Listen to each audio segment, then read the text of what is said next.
रात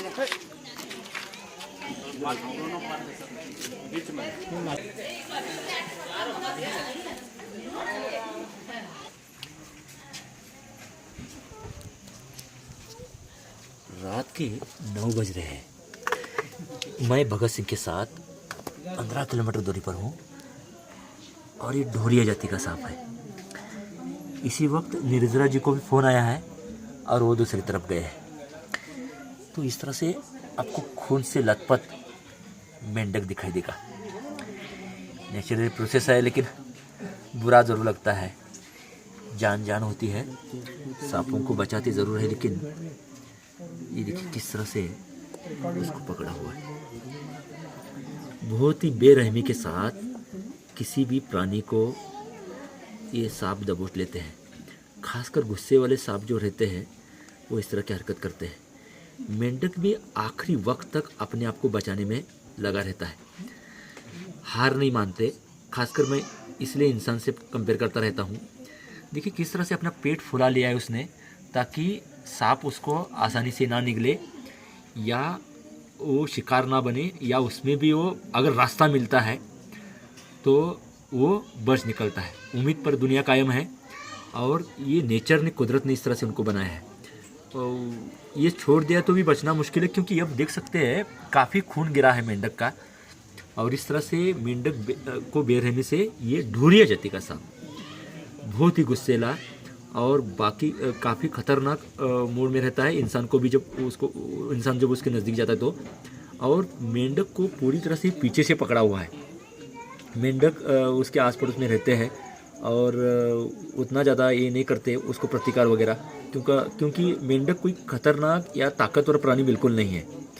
और इसको कुछ ही देर में ये पूरी तरह निगल जाएगा अगर कितना भी चाहे मेंढक, लेकिन कोशिश नहीं छोड़ता।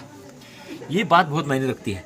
और इंसान को भी आखिरी सांस तक यही करना है।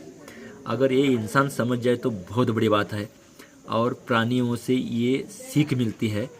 हम किससे सीखना चाहते हैं उस पर ऊपर डिपेंड है। हमारे आस पड़ोस का पर्यावरण या प्राणी, हर प्राणी हमें ज़रूर कुछ सिखाना चाहता है, और नेचर ही सबसे बड़ा स्कूल है।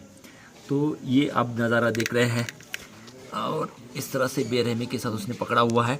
अभी मैं पकड़ लूँगा तो शायद वो निकाल देगा। ये मेंढक जो है उसकी जान नहीं बचा सकता, क्योंकि वो पूरी तरह उसका पेट फट गया है। लेकिन उसका शिकार निकालने जैसा भी है, मतलब शिकार मैं छीन लूँगा ढोरिया सांप का, लेकिन और कोई रास्ता नहीं, क्योंकि ये घर में है। इधर मुझे सांप पकड़ने के लिए, बचाने के लिए बुलाया गया है। अगर वो मारते थे तो मेंढक के साथ सांप भी मरता था। ये बहुत मायने रखता है, समझ गए?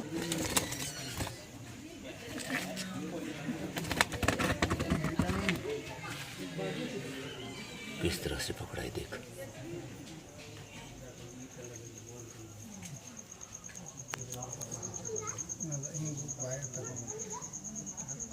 हम साथ में होने के बावजूद भी बिना डरे डटे हुए मेंढक को उसने बेरहमी से पकड़ा है। इसे सोच सकते हैं कि ये इरादे क्या है सांप के, और ये बिल्कुल डरता है क्या। इसलिए ढोरिया जात को बहुत ही खतरनाक, ये विषैला नहीं है। आपको हल्की सी अगर इसकी आवाज़ सुनाई दे तो बहुत ही नुकीले दांत रहते हैं, और हर सांप में रहते हैं। और ये दांत को अंदर रोनते हुए उसको थोड़ा थोड़ा वो अंदर निगलने की कोशिश करता रहता है इस तरह से। लेकिन इसको जहरीले दांत बिल्कुल नहीं रहते। अगर आप देख पा रहे हैं तो ऊपर की तरफ कितने नुकीले दांत ये आप देख सकते हैं जो चमक रहे हैं, और इस तरह से उसने पकड़ा हुआ है। इससे ज़्यादा खतरा लगा तो छोड़ के जा सकता है। आपको ताज्जुब होगा, नाक धामन इतने में छोड़ के जाता था। ये बिन विषैला होने के बावजूद भी डटा हुआ है। मैं सिर्फ ये झूम वगैरह नहीं किया है, मैं सिर्फ उसको 4 इंच दूरी पर हूँ। ये देखिए इधर टच भी करने जा रहा हूँ तो भी ये नहीं छोड़ेगा। अभी तो हल्का सा डर रहा है, यानी ये सांप डरता नहीं है, और इसीलिए शायद हम आने तक रुका यहाँ पर, क्योंकि भीड़ लगी हुई है, ज़्यादा लोग हैं, फिर भी ये रुका रहा। और इतने में भी वो सिचुएशन देख रहा है, फिर निकलने की कोशिश कर रहा है। थोड़ा सा उसके ऊपर जोर डालेंगे तो उसको वो छोड़ने की भी कोशिश कर रहा है। अभी देखते हैं, यही बात आपको बतानी थी, आपके साथ शेयर करनी थी।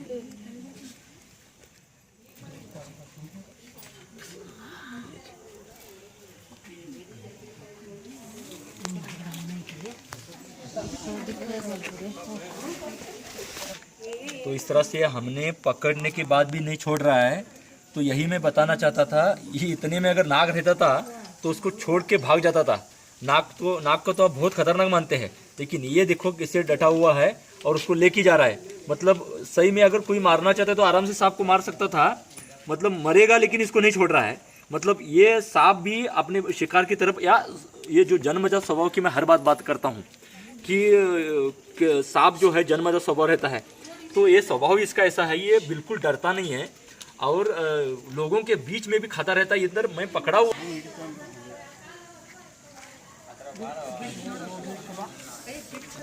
ये देखा इसने इस तरह से उसको छोड़ा है।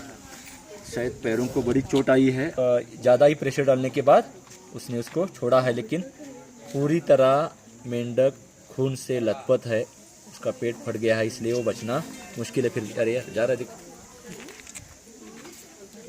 तो फिर भी कोशिश करके वो दूर जा रहा है, अफसोस है, लेकिन ये नेचुरली प्रोसेस है। कुदरत बहुत ही बेरहम होती है और ज़िंदगी भर हमें ये सिखाया उसने कि कुदरत या सांप भावनाओं की कदर नहीं करते हैं, लेकिन इंसानों में भावनाएं बहुत बड़ा काम कर सकती है अगर सही में इसको पॉजिटिव ये किया तो। तकरीबन 2.5 साल का ये सांप हो सकता है। डोहरिया आमतौर पर अपने आस पड़ोस में रहता है, दिन रात घूमने वाला सांप। इसकी और एक खासियत कि ये बहुत ही गुस्सेला भी रहता है और मेंढक इसका पसंदीदा खाना है और 70-100 तक कभी कभी अंडे ये डाल लेता है, लेकिन जहरीला नहीं रहता। चूहे मेंढक इस तरह के ये तो खाता है, लेकिन मेंढक इसका पसंदीदा खाना होने के कारण आपके आस पड़ोस में बगीचे में आने की संभावना होती है। ये लेकिन गुस्सेला ज़्यादा होता है, काटने के बाद बड़ी चोट पहुंचा सकता है, लेकिन ये विषैला बिल्कुल नहीं है।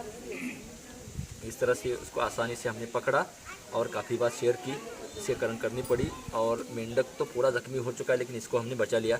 इन सब शहर नगर में एरिया में हूँ, यहाँ पे जो नागरिक है उनका भी शुक्रिया अदा करते हैं। भगत सिंह मेरे साथ में था, उसका हाथ में कैमरा है। नीरज जी की जगह पर गए हैं, लॉकडाउन है, लेकिन जहाँ पर ज़रूरी है और अपना सब प्रबंध करके हम जा रहे हैं। आप भी सुरक्षित घर में रहिएगा, अपना ख्याल रखिएगा, अपने परिवार का ख्याल रखिएगा। उम्मीद है ये वीडियो पसंद आएगा, अपने लोगों में फैलाइए ताकि इस तरह की जानकारी उन तक पहुँचे। सांप बचाने का डर दूर करने का सफ़र जारी है। फिलहाल यहाँ पर रुकते, बहुत बहुत शुक्रिया, धन्यवाद।